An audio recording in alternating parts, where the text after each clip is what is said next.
Olá, você que está acompanhando o DigiShow, estamos recebendo visita hoje o nosso amigo Rui Martini, que é gerente comercial do grupo SM Educação. Que prazer estar recebendo você aqui hoje, Rui.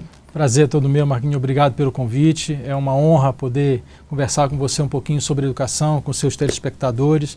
E muito obrigado. É uma honra conhecer sua casa e parabéns pelo trabalho que vocês vêm realizando. Muito obrigado. Então, falar sobre educação sempre é muito bom, né, Rui? Principalmente nesse período em que nós estamos passando aí do coronavírus, que a educação infantil, a educação superior, podemos falar assim que todos os tipos de educação passaram por grandes mudanças, né, Rui? Com certeza, Marquinhos. Eu acho que a humanidade passa por um processo de transformação muito grande, né? Acho que o mundo que a gente conheceu até março, hoje já não existe. A gente vive, de fato, o tão falado, né, novo normal, mas uma realidade a gente já começa a testar é que a humanidade, de fato, virou uma grande chave na sua história, né? Hoje a gente está sendo provocado a se reconstruir. E a educação, sem sombra de dúvida, é um dos segmentos que mais sentiu essa mudança, né? Nós chegamos, os educadores, os professores, num dia acabaram a aula de um jeito e no dia seguinte descobriram que tudo tinha mudado. O aluno não estava mais em sala, aquela aula que estava pronta há muitos anos não poderia mais acontecer naquele formato e estamos todos nós, educadores, gestores educacionais, os profissionais que vivem a educação, estão hoje se reconstruindo. Então, como você falou, de fato, o desafio para o segmento educacional tem sido muito grande, mas eu creio que nós vamos conseguir superar isso e vamos retomar todo o nosso processo de aprendizagem como sempre foi. Que bom. E Rui, falando do Grupo SM, né? O Grupo SM começou como uma editora e hoje está presente em toda a América. O que você pode nos falar a respeito do Grupo SM? A SM Educação, ela nasce há 80 anos atrás, na Espanha, por um grupo de irmãos marianistas. E ao longo desse tempo, na década de 70, antes disso, né, os irmãos criam uma fundação. Então hoje a SM, a editora SM, né, o grupo faz parte, né, dessa fundação, então todo o resultado operacional do que a SM Educação atinge, isso é transformado em prol da fundação que devolve para a sociedade em diversos projetos. Então hoje nós somos um grupo educacional ligado diretamente a essa fundação e que, como você falou, muito presente nas Américas, nossa matriz na Espanha, mas uma presença muito forte nas Américas e especialmente no Brasil há quase 15 anos, atuando em todos os territórios, atendendo milhares de escolas, milhares de alunos e, como diz a nossa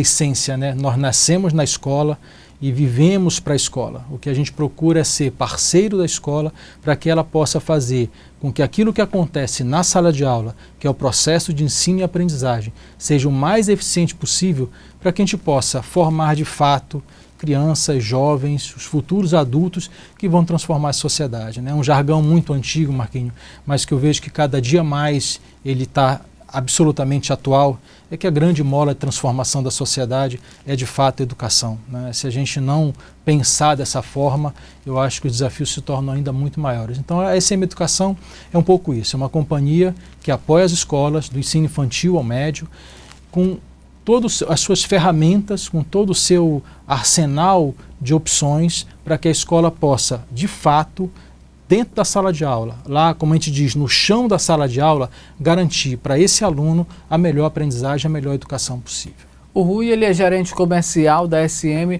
aqui na região norte, atende o estado do Pará, atende o estado de Manaus e atende também o estado do Maranhão. E eu te pergunto, Rui, qual a sua avaliação com relação à nossa educação aqui? Às vezes você acha que de fato, algumas pessoas às vezes comparam isso, que nós somos inferior principalmente ao sul do Brasil.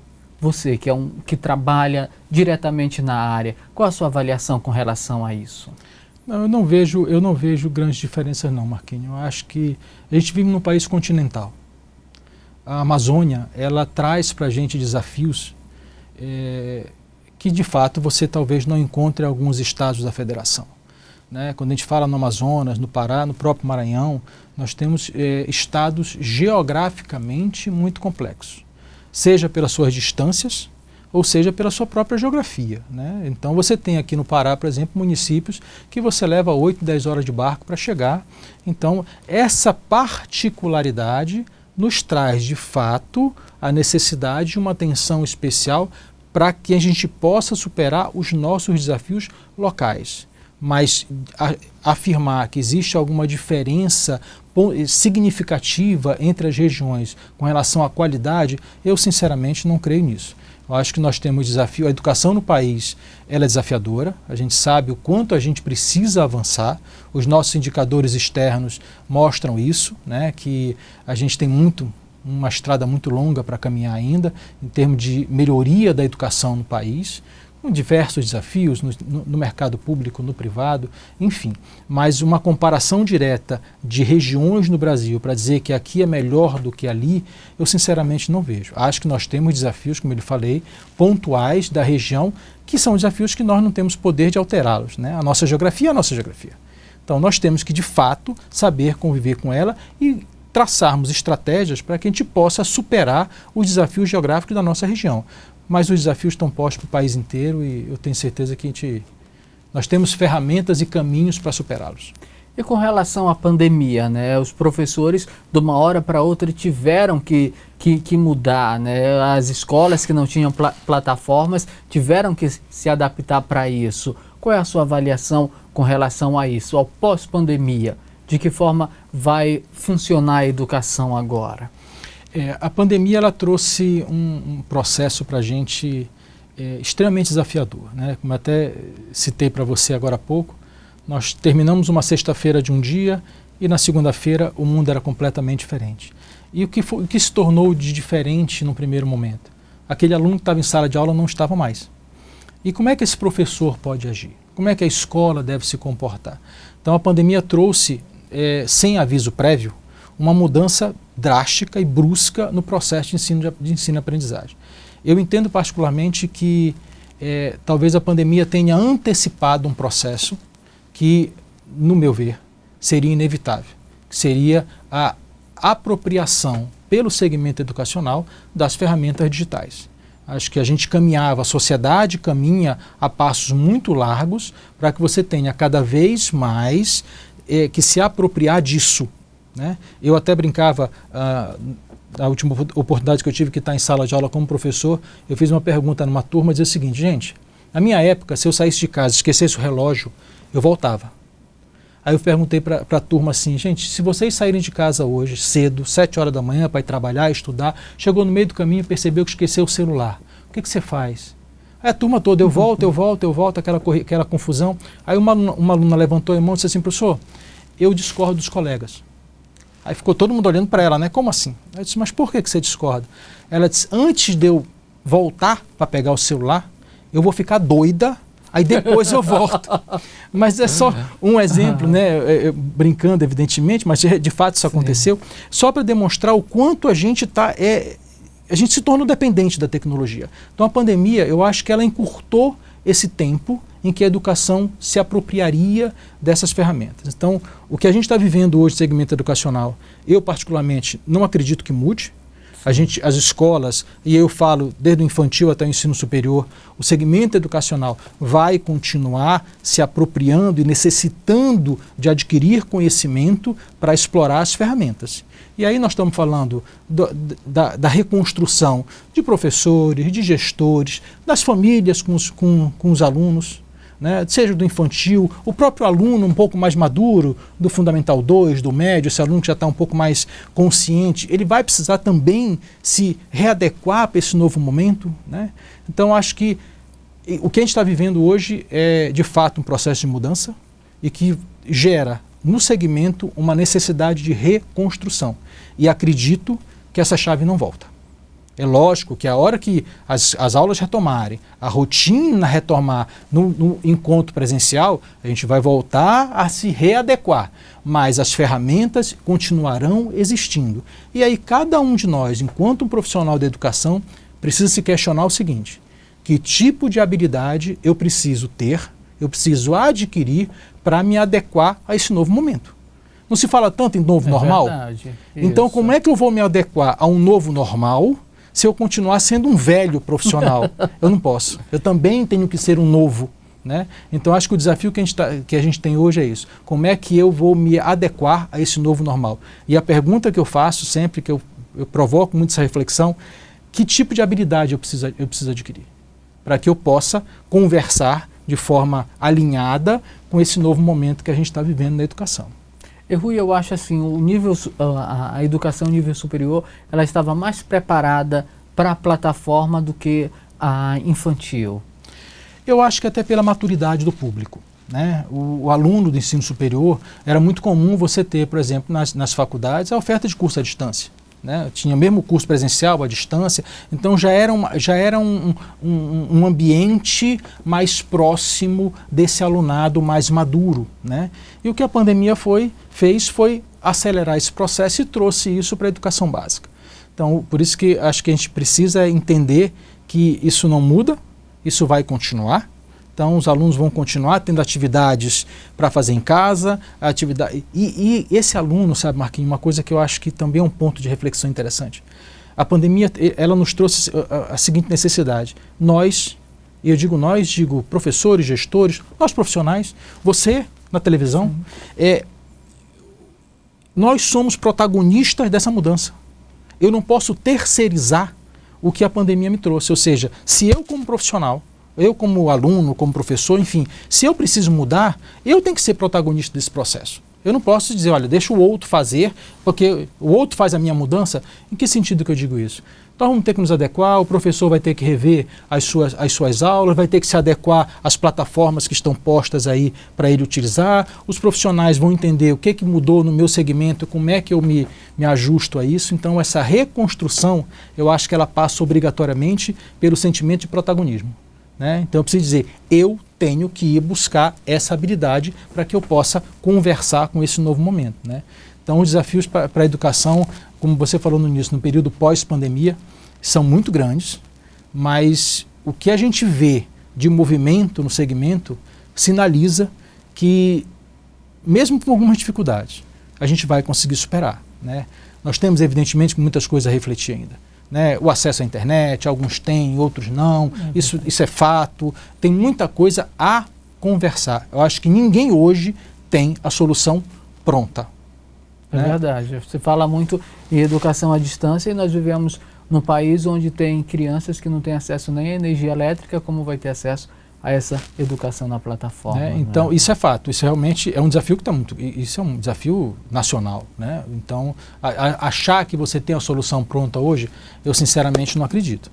Eu não faço ideia de qual seria, eu só sei quem tem que buscá-la. Né? Mas uma coisa que é interessante é o próprio conceito, Marquinhos, da educação à distância. Eu acho que o que a gente vai viver agora, pós-pandemia, é esse processo educacional tentando aproximar esse aluno do professor, aproximar esse aluno da escola pelas ferramentas digitais.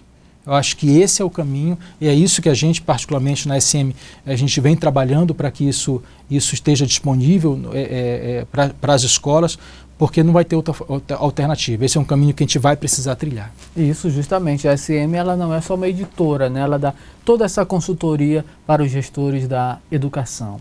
Nós temos, trabalhamos, evidentemente, como você falou, nós nascemos como uma editora. Hoje nós somos uma companhia de serviços educacionais. Então, a gente, ao longo desses quase 15 anos de Brasil, já temos uma história muito bonita construída.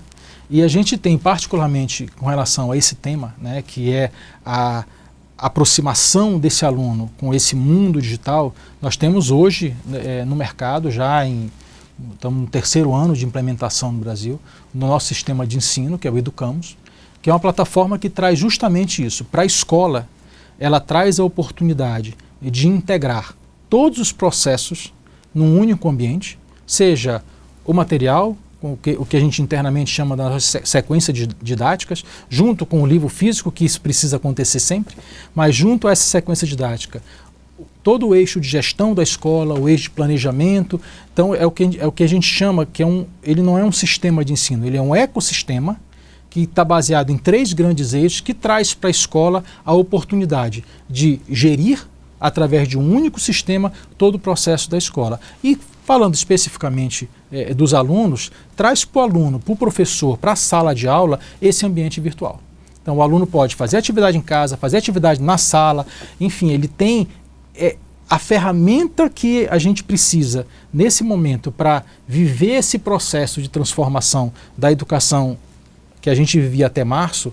A gente traz isso no nosso ecossistema no Educamos. Graças a Deus, hoje com experiências extremamente produtivas, né, positivas, várias escolas já utilizando com uma excelente aceitação, está no processo de apresentação, vamos dizer assim, para o mercado, né, faz parte desse planejamento de implementação dele, mas graças a Deus a gente hoje consegue ofertar para as escolas que são nossas parceiras caminhos para que ela possa viver o processo de educação, trazendo para dentro da escola uma ferramenta completa como é o nosso ecossistema.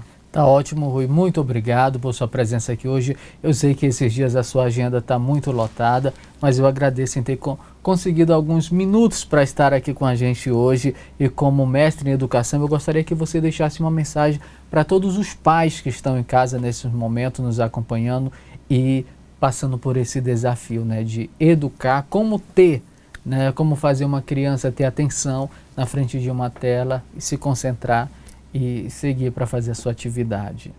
Bem, Marquinho, eu te agradeço o convite, é um prazer muito grande estar aqui com você, conversar. Desde já me coloco à sua disposição para retornar quando você quiser, para tomar um café e bater um papo sobre educação, é sempre muito agradável. Muito obrigado. E aos pais, eu acho que a gente precisa entender que a educação de fato mudou. A gente tem um desafio muito grande, aí não falo como uma empresa prestadora de serviços educacionais ou qualquer outro profissional da área da educação. Eu acho que a humanidade de fato mudou e a gente tem desafios muito grandes a fazer.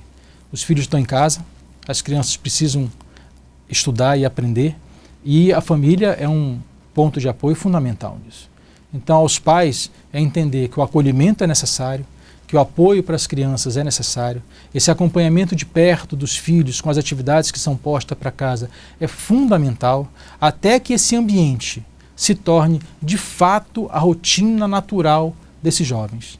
Para eles também é um mundo novo, como foi para os professores, para os gestores, para todos nós. Então acho que o apoio da família para que o aluno possa de fato cumprir as suas atividades e acompanhar esse processo educacional pelas plataformas digitais, acho que é fundamental. A família é sempre a base de tudo, né? O eixo familiar não pode estar desassociado do momento que a gente está vivendo. Se você tem uma família estruturada, você tem o apoio de pai, mãe, irmão, irmã, primo, prima, quem for, né? Mas a tua família estiver junta, unida, entendendo que a humanidade está passando por um processo de reconstrução, eu tenho certeza que a gente consegue chegar onde a gente busca, que é de fato uma educação de qualidade e formando essa juventude aí para mudar o que precisa ser mudado nesse mundo. Que ótimo, Rui. Muito obrigado. Leve o nosso abraço a todos os nossos amigos lá da SM Educacional e a nossa programação da TV Grão-Pará continua.